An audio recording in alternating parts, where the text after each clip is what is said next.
All right, welcome back everyone for another deep dive.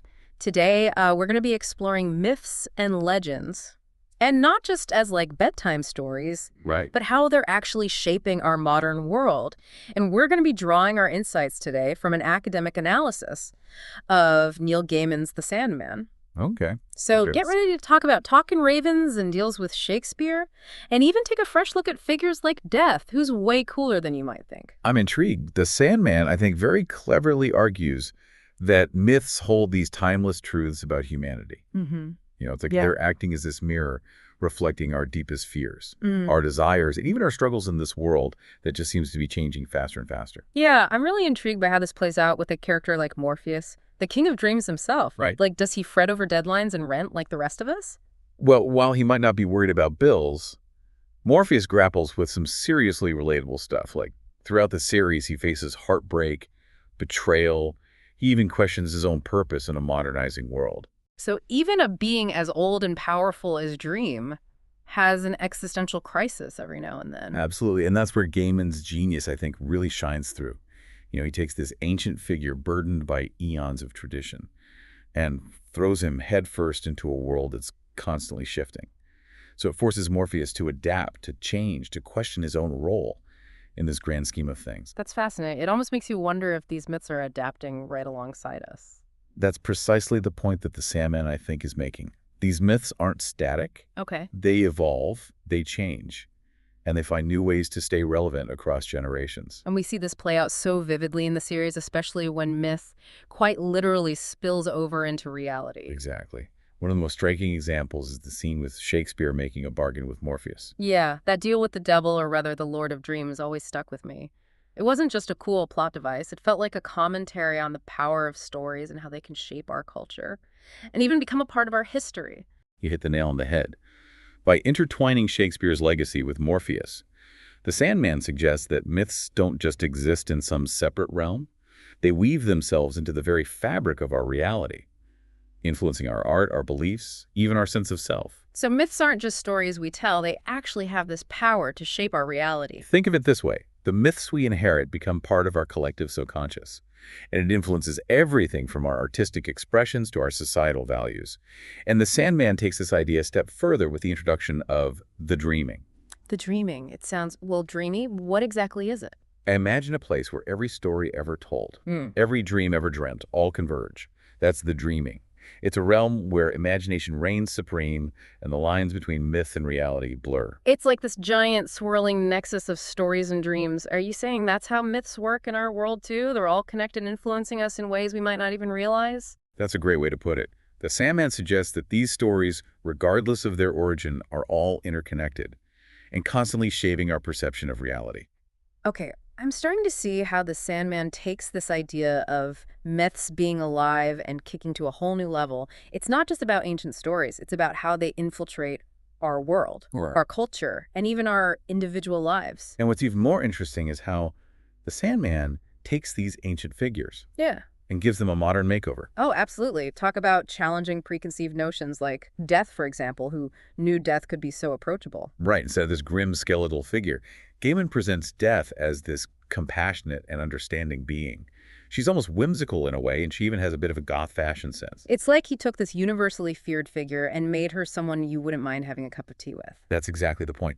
And it speaks to Gaiman's ability to deconstruct our preconceived notions about these figures and make them relevant to a modern audience. It's not just about updating their look, it's about exploring their deeper humanity. It's like he's saying that even the most profound concepts can be understood and embraced through a more relatable human lens. Exactly. But this reimagining isn't limited to individual figures. The Sandman uses its entire mythical framework to address some pretty weighty real-world issues as well. Like the whole environmental crisis. I mean, destruction abandoning his realm was a pretty powerful image. It was. And it raises some interesting questions about our own relationship with the planet. What happens when we neglect or even destroy the very forces that sustain us? I see it as this cautionary tale, urging us to be more mindful of our impact on the world. Which brings me to Morpheus's struggles. The whole balancing act between tradition and progress. That's something we all grapple with in our fast-paced, ever-changing world. That's a great observation. Morpheus, as the embodiment of dreams, represents the power of imagination and creativity, but he also embodies tradition, the weight of history and responsibility. So he's caught between holding on to the past and embracing the future. And it sounds like that conflict is reflected in the very structure of the Sandman itself. Gaiman is blending these ancient myths with contemporary issues, creating a story that speaks to both our past and our present. That's precisely what makes it so compelling. And it's not just the mythical figures who face these dilemmas.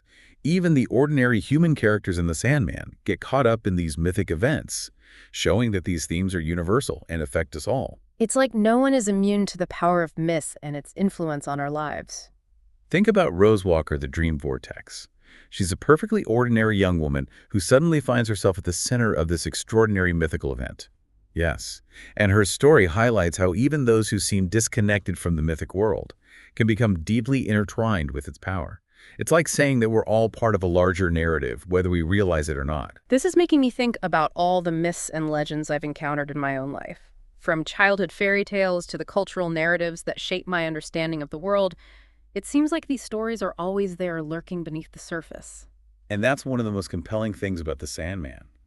It blurs the lines between myth and reality, suggesting that these stories aren't just ancient tales, but active forces in our lives. And that's what makes this deep dive so intriguing. We're not just exploring a comic book series, we're exploring the power of myths to shape our understanding of ourselves and the world around us. Exactly, and what's even more exciting is that The Sandman encourages us to reimagine these myths for ourselves, to find new meaning and relevance in them for our own lives. It's like he's giving us permission to become active participants in this ongoing dialogue between the past, present, and future, to find our own voices and contribute to the evolution of these narratives. And that brings us to another key aspect of The Sandman, the power of storytelling itself. After all, The Sandman is in essence a modern myth in the making. Right, it's like Gaiman took these fragments of ancient lore, these timeless archetypes, and wove them into something entirely new and yet deeply familiar. And by doing so, he reminds us that storytelling has always been a powerful tool for shaping our understanding of the world. This has been an incredible journey so far. We've seen how the Sandman reframes classic myths for a modern audience, explores the interplay between myth and reality, and even uses these stories to shed light on contemporary issues. But I feel like we've only just scratched the surface. You're right, there's so much more to explore. In our next segment, we'll delve even deeper into specific characters and storylines that illustrate the profound impact of myths on our individual and collective lives. I can't wait to see what other treasures we uncover in this world of myth and magic. I'm looking forward to it too. It's going to be an exciting journey. So stay tuned, deep divers. The adventure continues. So we've been unpacking how the Sandman breathes this new life into old myths. But what really fascinates me is how Gaiman reimagines these larger-than-life figures and makes them surprisingly relatable. It's true. He takes these archetypal figures like death, desire, and delirium and gives them this modern makeover that really challenges our preconceived notions. Death especially is such a brilliant example. You know, we expect this terrifying skeletal figure, but Gaiman just turns that completely on its head. Instead of the grim reaper, we get this compassionate, understanding, even stylish figure. She's not lurking in the shadows waiting to snatch you away. She's walking alongside you, acknowledging the beauty and fragility of life. It's like he took this concept that we all fear and made her someone you might actually want to have a conversation with. Exactly, and it forces us to confront our own mortality in a way that's not morbid or terrifying, but almost comforting. It's like Gaiman is saying, look, death is a part of life. It's not something to be afraid of, but something to understand and even embrace. That's a powerful message, especially in a world that often tries to deny or ignore death. I'm curious, though, isn't this relatable, gentler death a departure from more traditional depictions? It is, and that's where Gaiman's brilliance lies. You know, he takes these ancient archetypes and infuses them with modern sensibilities without losing their essential mythic power. And he doesn't just stop at reimagining these individual figures. He uses this whole mythical framework to explore real-world issues that we're grappling with today. Absolutely. The Sandman does not shy away from tackling these complex themes. The way he handles the environmental crisis, for instance, was really striking. Destruction abandoning his realm felt like such a powerful metaphor for the damage we're doing to the planet. I agree, and what's interesting is that destruction doesn't leave out of malice or anger, but out of a sense of despair and futility. It's almost as if he's saying, you humans are doing a fine job of destroying yourselves. I don't need to be a part of it. That's a thought-provoking interpretation. It's not just about pointing fingers, but about exploring the deeper emotional consequences of our actions. Exactly.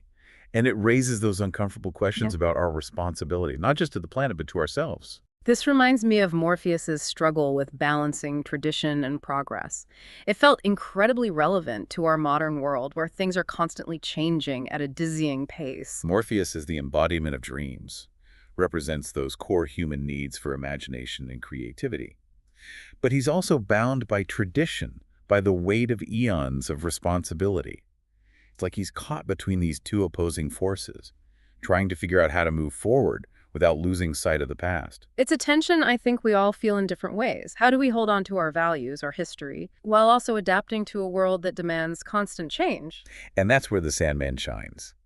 It doesn't offer easy answers, but it presents these dilemmas in a way that forces us to confront them, to think critically about our own place in the world. It's not just about escapism, it's about engaging with these profound questions through the lens of myth and fantasy. And what's fascinating is that it's not just the mythical figures who are grappling with these issues.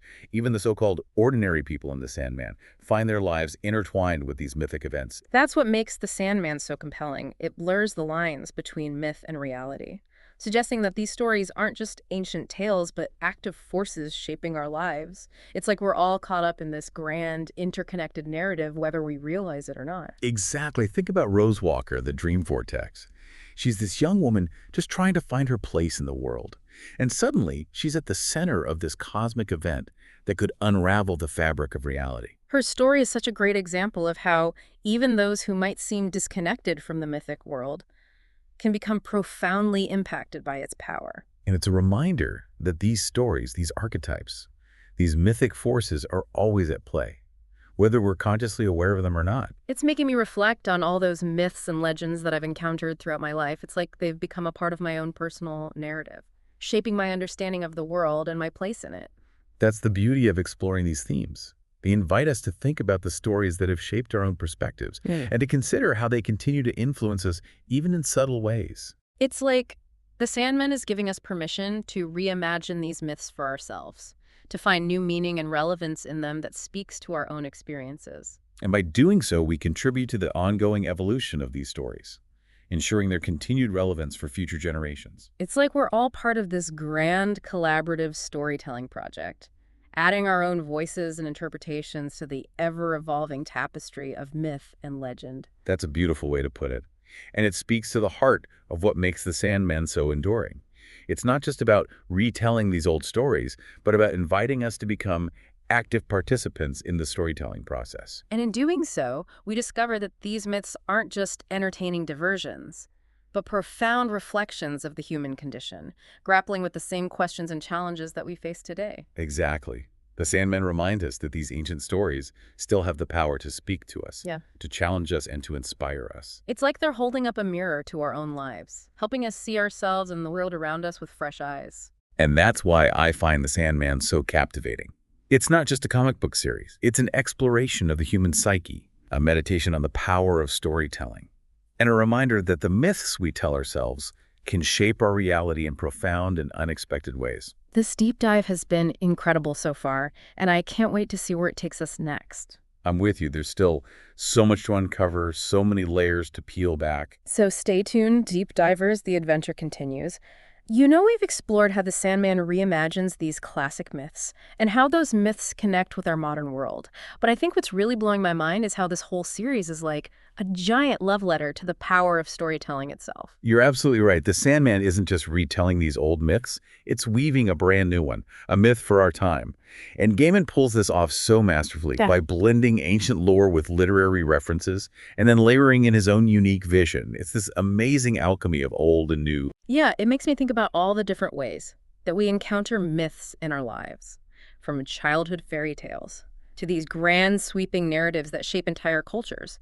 But the Sandman reminds us that these stories aren't static. They evolve with each retelling. Precisely.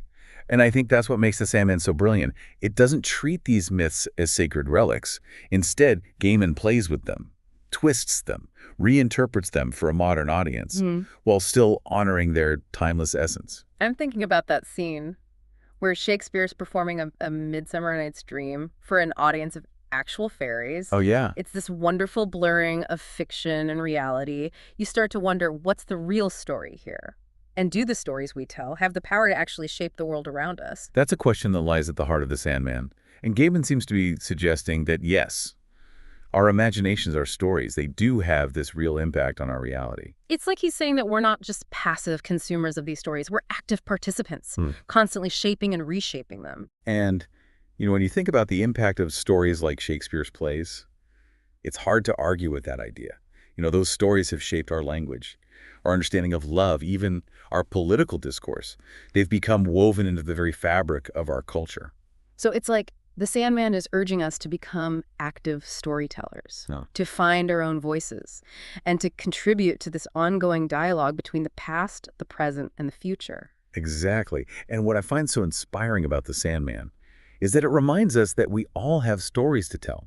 Stories that can move us, challenge us, and connect us to something larger than ourselves. I think that's one of the most powerful takeaways from this deep dive. Myths aren't just these dusty relics of the past. They're living narratives that continue to shape our world. And we all have a role to play in that ongoing evolution. It's been a fascinating journey exploring the Sandman with you. We've seen how Gaiman revitalizes these classic myths, how those myths connect to our modern concerns, and ultimately how they speak to the enduring power of storytelling. Yeah, I'm walking away from this with a newfound appreciation for the myths and legends that have shaped my own life, and almost a sense of responsibility to find my own voice within that grand narrative. That's the beauty of diving deep into these stories.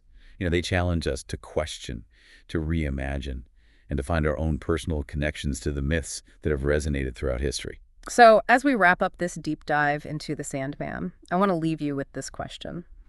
What myths resonate most deeply with you? What do they reveal about your own understanding of the world? And how might you reinterpret those myths for our modern times? Keep those imaginations firing, deep divers. There's a whole universe of stories waiting to be explored. Until next time, keep reading, keep dreaming, and keep diving deep.